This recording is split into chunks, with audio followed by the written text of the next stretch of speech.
নেপালকে হারিয়েই শেষ দুটি সাফের শিরোপা জিতে বাংলাদেশ।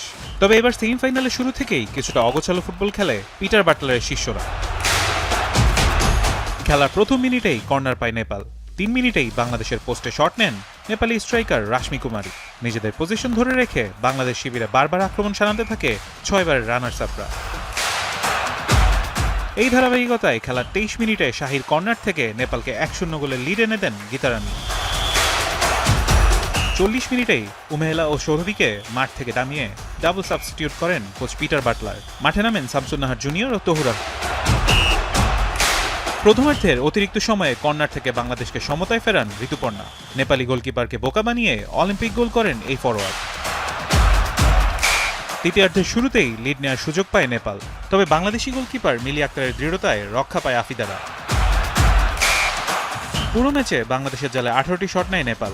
শেষ ১০ মিনিটে জমে যায় ম্যাচ। আক্রমণ পাল্টা আক্রমণে চলতে থাকে খেলা। বল দখলের লড়াইয়ে এগিয়ে থাকলেও বেশ কয়েকটি সুযোগ নষ্ট করেন নেপালি স্ট্রাইকার। ৯৩ মিনিটে নেপালি ডিফেন্ডারকে কাটিয়ে শামসুন নাহারের ক্রস থেকে বল পান বদলি হিসেবে নামা সাগরিকা। শেষ মুহূর্তে তার নাটকীয় গোলে জয় নিয়ে ফাইনালে পা রাখে দামাল কন্যারা।